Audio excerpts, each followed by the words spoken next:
2019ஆம் ஆண்டு புல்வாமா தாக்குதல்ல 40 இந்திய பாரா மிலிட்டரிகள் வீரர்கள் கொல்லப்பட்டிருக்காங்க. இந்த சம்பவம் இந்தியா முழுவதுமே கடும் அதிர்ச்சியையும் ஏற்படுத்தியிருக்கு.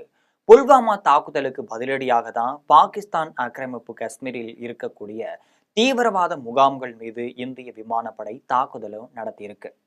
அதுக்கு அடுத்தபடியாக தான் கடந்த ஏப்ரல் மாதத்துல பகல்காம் தாக்குதலுக்கு பிறகு இந்திய விமானப்படை பாகிஸ்தானிற்குள் புகுந்து பல இடங்கள்ல தாக்குதல்களையும் நடத்தியிருக்கு. அதற்கு பிறகு ஜம்மு காஷ்மீரும் இந்தியாவும் சற்று அமைதியாகவே இருந்திருக்காங்க. தீவிரவாத சம்பவங்களும் வெகுவாகவே குறைந்திருக்கின்றன. இந்த நிலையில தான் டெல்லியில நடந்த கார் வெடிகுண்டு தாக்குதல்ல 8ற்கு மேற்பட்டோர் பலியானது நாட்டுல பெரும் அதிர்ச்சியையும் ஏற்படுத்தி இருக்கு. இந்த தாக்குதலுக்கு பின்னணியில இருப்பதாக சொல்லப்படும் டாக்டர் உமர் முகமதும் புல்வாமா பகுதியைச் சேர்ந்தவர்தான். தற்பொழுது 32 வயதான இவர் நேற்று டெல்லி செங்கோட்டை அருகே பிற்பகல் 3:13 மணி அளவுல ஹூண்டாய் i20 கார் வந்திருக்கிறது. மாலை 6:48 மணி வரை கிட்டத்தட்ட 3 மணி நேரம் கழித்துதான் அங்கிருந்து சென்றிருக்கிறது. ஆனால் காரை விட்டு அவர் இறங்கவே இல்லை என்று சொல்லப்படுகிறது. டாக்டர் உமரை போலவே ஏராளமான ஒயிட் காலர் பணியில் இருப்பவர்கள் பரவலாக வட இந்தியா முழுவதுமே தீவிரவாதிகளுடன் தொடர்பில் இருப்பதாக கூறப்படுது. உமர் பயன்படுத்திய i20 காரும் பலரிடத்தில் கைமாறி இருப்பதும் தெரிய வந்திருக்கிறது. RTX உடன் சேர்த்து அமோனியா நைட்ரேட் உடன் சேர்த்த வெடிபொருளை உமர் தயாரித்திருக்கிறார். அமோனியா நைட்ரேட் என்பது உரங்கள் தயாரிக்க பயன்படுத்தும் ஒரு ரசாயனமாகும். இது சாதாரண நிலையில் வெடிக்காது. எனினும் பெட்ரோலில் இருந்து தயாரிக்கப்படும் ஃபியூல் ஆயில் என்பதை பயன்படுத்தி இதனை வெடிபொருளாக மாற்ற முடியும்.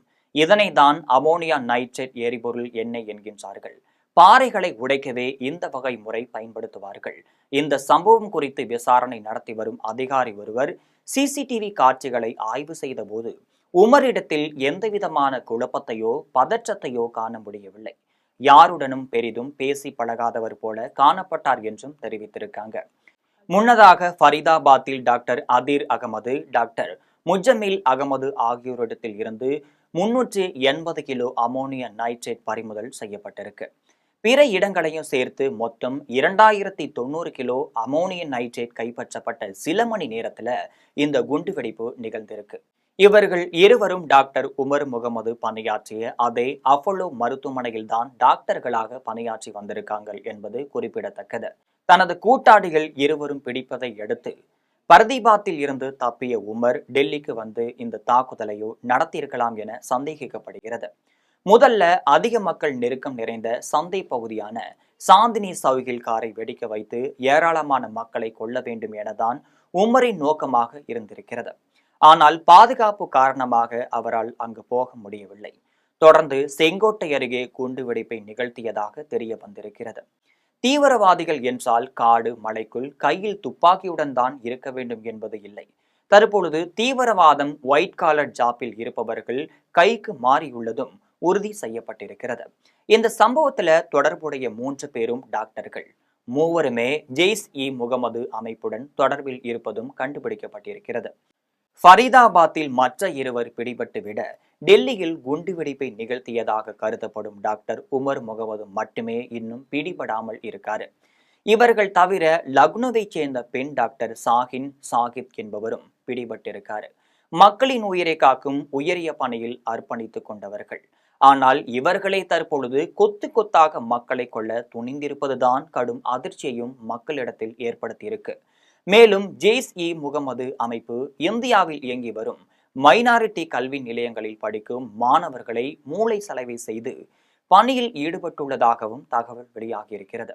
லக்னோவில் பிடிபட்ட பெண் டாக்டர் சாஹின் சாகித் இந்தியாவின் ஜெய்ஷ்-இ-முகமது அமைப்பின் பெண் பிரிவை உருவாக்கும் பணியில ஈடுபட்டு வந்ததும் கண்டுபிடிக்கப்பட்டிருக்கு.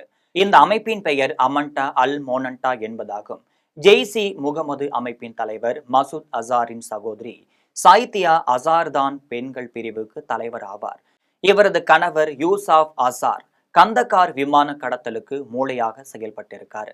கடந்த மே 7ஆம் தேதி பாகிஸ்தான்ல பகவல்பூர்ல இருக்கக்கூடிய ஜெய்ஷ்-இ-முகமது அமைப்பின் தலைமையகம் மீது இந்தியா நடத்திய விமான தாக்குதல்ல யூசாப் அசார் கொல்லப்பட்டிருக்காரு. இதையடுத்து இந்தியாவை பழிவாங்க வேண்டும் என்கின்ற நோக்கில் ஜெய்ஷ்-இ-முகமது அமைப்பின் பெண்கள் பிரிவை தொடங்கி அதற்கு சைதியாவை தலைவராகி உள்ளார் மசூத் அசார். கடந்த அக்டோபர் மாதம் முதல் இந்த அமைப்பு செயல்பட தொடங்கியிருக்கு. இந்தியாவில் அதற்கு நல்ல தலைமையை தேடி வந்த நிலையில டாக்டர் உமர் முகமதுடன் நெருங்கிய தொடர்பு வைத்திருந்த டாக்டர் சாகின் சாகித் ஜெய்சி முகமது தலைமைக்கு அறிமுகமாகியிருக்காரு. பின்னர் தொடர்ந்து இந்தியாவில் ஜெய்சி முகமது அமைப்பின் பெண்கள் பிரிவை உருவாக்கும் பொறுப்பு இவரிடத்தில் வழங்கப்பட்டிருக்கு என்னும் இவ்வளவு விஷயங்கள் நடந்ததும் இந்தியாவில் ரா போன்ற உளவு அமைப்புகள் என்ன செய்கின்றனர், ஏன் முன்கூட்டியே இவர்களை கண்டுபிடிக்க முடியவில்லை என்கின்ற கேள்வியும் தற்பொழுது எழுந்திருக்கிறது. இதற்கிடையே பாகிஸ்தானின் மற்றொரு தீவிரவாத இயக்கமான லக்சர் இ தொய்பா பகல்காம் தாக்குதலை அடுத்து இந்தியாவிற்கு பதிலடி கொடுப்பதற்காக தீவிர முயற்சியில் ஈடுபட்டு வருவதாக தகவல் வெளியாகியிருக்கிறது. லஷ்கர் இ தொய்பா அமைப்பின் தலைவர் ஹக்விஸ் சயீத் வேறு மாதிரியாக திட்டமிட்டுள்ளாராம். இனி பாகிஸ்தானில் இருந்து தீவிரவாதிகள் இயங்க போவதில்லையாம். மாறாக கிழக்கு பாகிஸ்தான், அதாவது வங்கதேசத்திலிருந்து லக்சர் இ தொய்பா அமைப்பினர் இயங்க போகிறனராம். இதற்காக தனது நெருங்கிய சாகங்களை அனுப்பி வங்கதேசத்தில் தீவிரவாத பயிற்சி அளித்து வருகிறார்களாம். சிறார்களை கூட இந்த பயிற்சியில் ஈடுபட வைப்பதாகவும் தெரிய வந்திருக்கிறது. இதனால் இந்திய ராணுவம், உளவுத்துறை ஆகியவை உஷாரான நிலையில் இருக்கின்றனர்.